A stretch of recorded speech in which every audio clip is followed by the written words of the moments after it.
Oi, gente! Hoje eu vou falar sobre o filme A Rosa de Versalhes, a adaptação do mangá do mesmo nome, mas não é 100% adaptado para o filme, mas sim tem algumas partes do mangá.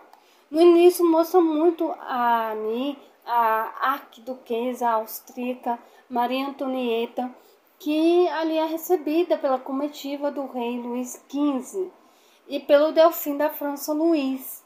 E ela é levada na carruagem, ela conhece Oscar, né, de François de Jagés, e ali ela pergunta para uma dama, né, quem é aquele homem, né, quem é aquele capitão? E ela fala exatamente o seguinte, que aquela capitã da guarda real é na verdade uma mulher. E, enfim, Maria Antonieta também mostra que ela vai a um baile, e ali o baile de máscaras ela conhece o conde Hans Eschel von Fersen, que é um conde sueco, e ali ele se apaixona pela Delfim da França, que ali também se casa com o futuro rei da França, Luís XVI, que é o neto do rei Luís XV. E também mostra um momento quando a princesa Maria Antonieta, a Delfim da França, é salva pela Oscar, porque ela acaba montando em um cavalo e ali a culpa cai em cima do André, que é ali ele se torna principalmente o servo da Oscar, e principalmente se responsabiliza por ele. Então, ele é culpado por deixar a futura rainha da França montar um cavalo perigoso e de colocar também a vida dela em risco. Então, a Oscar se responsabiliza pelo André, porque ela é a tutora dele. E ela fala o seguinte: quer matar o André, vai ter que matar a mim primeiro. Ela exatamente o seguinte, já que é o servo dela. E também mostra, né, a morte do rei Luís XV, o avô do Delfim da França, que morre de varíola. E também mostra também a sucessão ali do trono como novo rei da França, Luís XVI. E mostra também as futilidades da vida caprichosa da rainha Maria Antonieta.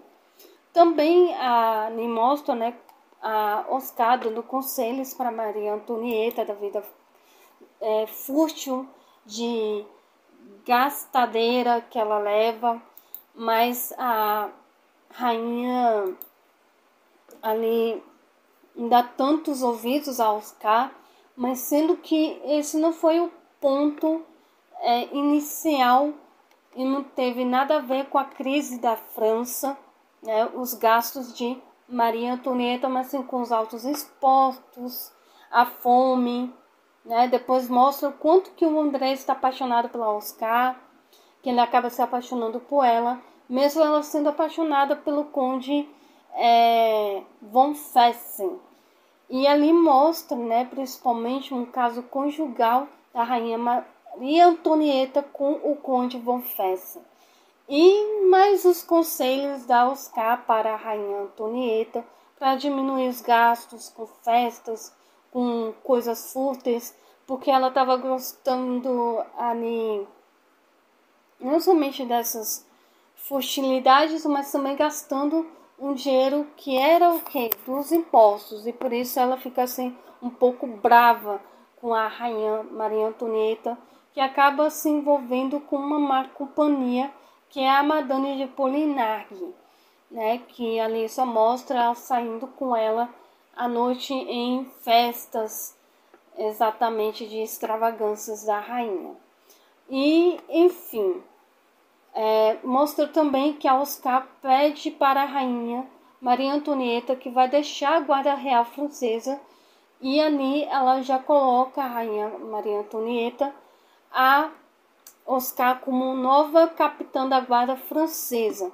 Então ela não é bem aceita nessa guarda francesa, né, por causa ali do machismo, principalmente dos soldados, e ali ela trava um duelo com um dos soldados ali e acaba vencendo, dando uma correção para aqueles soldados, dando uns tapas, umas bofetadas em cada um, mostrando que ela deve ser respeitada como uma capitã da guarda francesa, onde ali ela estava também para proteger o povo francês.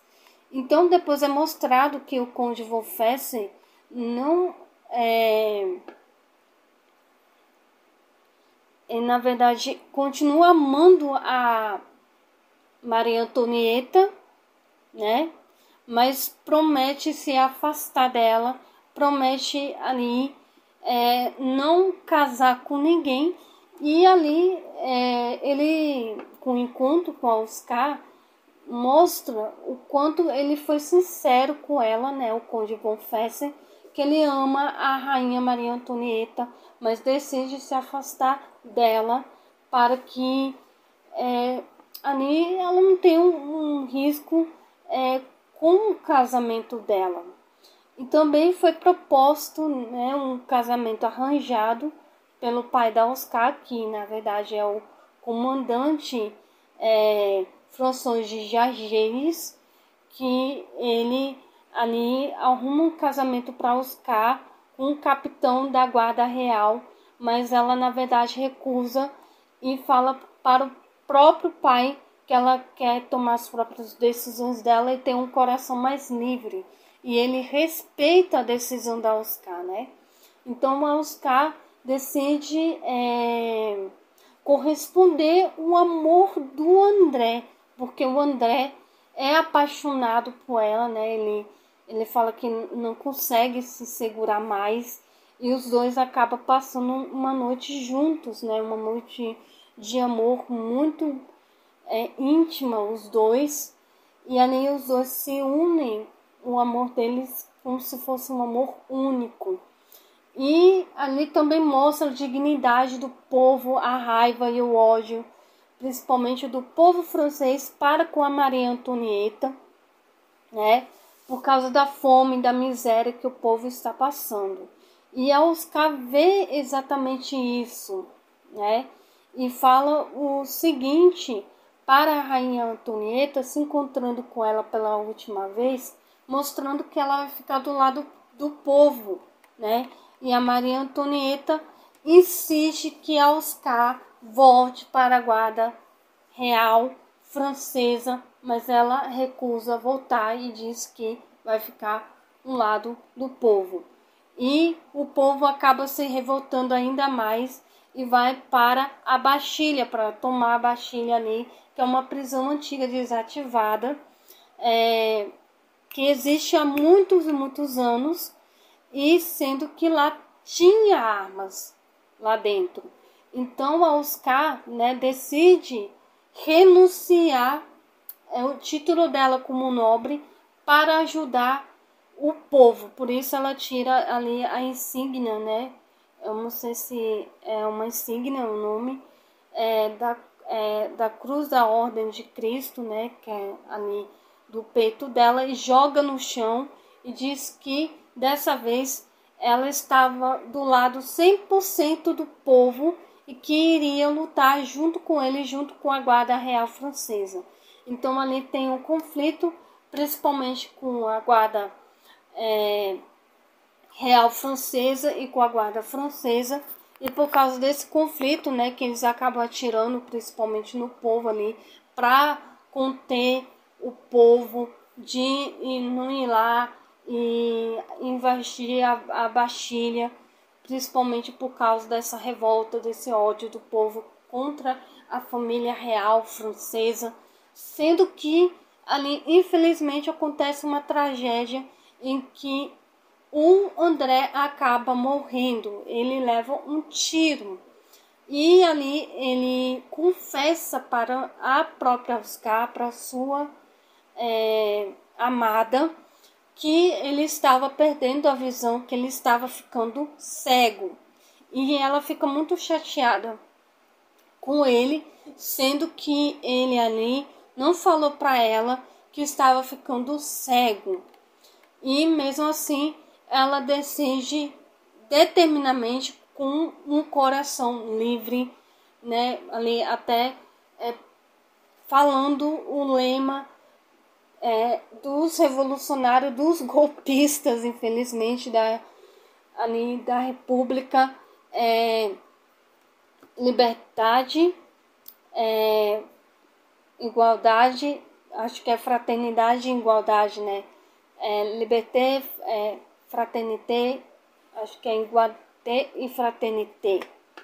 E sendo que ela, assim, vai ajudar o povo, e ela comanda, junto com os soldados ali da guarda francesa, os ataques à antiga Bastilha, que ali também tem soldados e também tem um comandante ali ordenando as tropas que atirem na líder deles, sendo que ali a Oscar leva um tiro no peito e acaba morrendo, né? E sendo que antes disso, a própria Oscar vê que a Bastilha se rende, né? Os soldados e principalmente o comandante ali das tropas, sendo que ela vê a bandeira ali branca, né?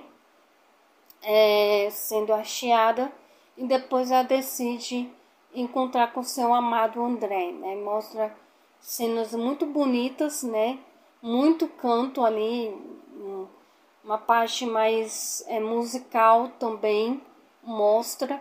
E depois nos créditos finais mostra como falaram que a monarquia foi abolida, que a república foi implantada na França, primeiro de um golpe de estado que na verdade foi, depois começou a era do terror, com a prisão da família real e do rei da França, e que estavam fugindo do país, na verdade, para ali uma fuga, né, que foi falhada, né, que falhou na verdade. Eles iriam pedir ajuda, então o povo achava que o rei e a rainha da França estavam abandonando o seu povo, e por isso eles acharam que a família real francesa estava traindo a França. E também mostrou, né, que o conde von Fersen foi morto na Suécia, mas nunca se casou. Prometeu ali, cumprindo a promessa, que não iria se casar, porque ele amava a Maria Antonieta. Então, o rei Luís XVI ele foi condenado à morte à guilhotina, com acusações mentirosas, gente. E assim também foi a rainha Maria Antonieta, foi condenada à morte, né? E depois terminou o filme, né, contando de forma resumida os últimos acontecimentos da Revolução Francesa. Então vamos para os fatos agora, que tem uma grande diferença do mangá e do filme também, A Rosa de Versalhes. Primeiramente, Maria Antonieta, ela nunca desprezou os pobres, ela era uma rainha generosa, caridosa, sempre ajudou, construir e fundou um lar para as mães solteiras, fazia doações para instituições de caridade, ajudando os mais necessitados, e visitava e fazia as doações para as famílias mais pobres, sendo que a rainha já vendeu talheres reais para comprar grãos e distribuía aos necessitados, se preocupando com a situação difícil. Segundo, a Maria Antonieta se casou aos 14 anos com o rei Luís XVI, quando ainda era o Delfim da França, né? E ela ali via que o marido dela não tinha nenhum interesse amoroso para com a esposa, demorou a consumir o casamento. Os gastos da rainha nunca foi o início da Revolução Francesa, nunca montou em um cavalo, ela já montou e andou de burros calmos e dóceis, porque eram menos perigosos que os cavalos, pela escolta real da rainha. o país já enfrentou estruturas problemáticas pelo dinheiro enviado pelo rei Luís XVI. Foi enviado para apoiar a Guerra dos 7 Anos, além dos altos impostos, e tudo estava planejado para dar o golpe de Estado planejado pelos maçônicos, o Duque de Orleans e o Robespierre, que foi aí o idealizador da Revolução Francesa. Então significa que, principalmente a maçonaria, o Duque de Orleans, que passou a espalhar cartazes de mentiras sobre a família real francesa, e principalmente Robespierre, já estava planejado deles manipularem o povo francês durante o início da Revolução Francesa, para principalmente ali invadir a Bastilha, tomar as armas e principalmente mostrar que ali que era uma fortaleza que mostrava um poder ali da monarquia francesa, foi tomada pelo povo, sabendo que sim, que a monarquia iria cair. Então, durante o início da Revolução Francesa, os únicos que ficaram ali na França foi a rainha Maria Antonieta e o rei Luís XVI. Os demais nobres da corte francesa, todos decidiram fugir e ir embora para fora da França, mas infelizmente foram mortos, foram condenados à morte, como também a rainha Maria Antonieta e o rei Luís XVI. Mas também teve a morte cruel da princesa de Provence, que foi morta, arrastada ali e esquartejada pelo povo. Pois é, gente. Depois que ela foi presa, que ela voltou para a França, né, para ir atrás dos bens dela que foi confiscado, mas infelizmente ela foi morta de forma cruel. E também a Madame de Polignac, né, também foi morta também. Já acusaram a rainha Maria Antonieta de outras mentiras e acusações falsas, em que levou ela a defender umas das acusações de ter praticado ali incesto com o filho, mas na verdade foi uma mentira, porque eles ali pediram para o próprio Delfim da França, o próprio filho dela, na verdade que é o segundo filho dela, depor contra a mãe, sendo que ele foi separado da mãe, como também a Maria Teresa, a princesa ali, e que ele foi maltratado, ele ali ficou doente, o Delfim da França, e morreu. E o primeiro filho também do rei e da rainha da França morreu de assim ficado doente. Depois foi a filha bem pequena deles, a princesa Sofia, de 3 meses, ela acabou morrendo ali, ficando doente. E como eu disse para vocês, Maria Teresa e o Delfim da França foram separados da própria mãe depois ali de terem sido presos. Primeiramente eles foram presos, transferidos do Palácio de Versalhes para o Palácio das Tulherias. Depois eles foram presos em uma prisão do templo ali, e ali definitivamente os filhos da rainha Maria Antonieta separados dela, tá? E enfim, sendo que a única que sobreviveu foi a Maria Teresa, depois que acabou toda a era do terror. Com 17 anos ela foi devolvida para a família de sua mãe. O povo invadiu a Bastilha, como eu tinha dito, e tomou as armas. Já falei que eles foram manipulados pela maçonaria, por Robespierre, pelo Duque de Orleans, que queria tomar o poder, destronar o próprio primo ali, do trono. E sendo que a monarquia, a rainha nunca falou que o povo, ela nunca disse para o povo comer brioche, e esta é uma das maiores fake news do século XVIII. Então, os corpos da rainha Maria Antonieta e do rei Luís XVI foram enterrados em uma cova para indigentes, exatamente, sem identificação nenhuma, e assim aconteceu também com o Delfim da França durante a Era do Terror. Também os túmulos dos antigos reis da França foram todos profanados. E, enfim, gente, foi isso que aconteceu. Este é o verdadeiro fato sobre a Revolução Francesa. Eu trouxe esses tópicos porque eu pesquisei, fiz aqui um roteirinho com esses tópicos para mim me orientar, mostrando quais diferenças do mangá e principalmente do filme. Eu espero que vocês tenham gostado do vídeo. Muito obrigado. Desculpa se ficou muito grande, né? Tinha que ficar exatamente desse tamanho o vídeo, porque eu fiz essa pesquisa bem feita, bem construtiva para vocês, para mostrar que existem muitas e muitas mentiras sobre a Revolução Francesa. Então, não esqueça de inscrever no canal, ative o sininho das notificações e deixa um like também nesse vídeo para saber se vocês gostaram do conteúdo. Fico por aqui e nos vemos nos próximos vídeos. Até mais e tchauzinho! Bye!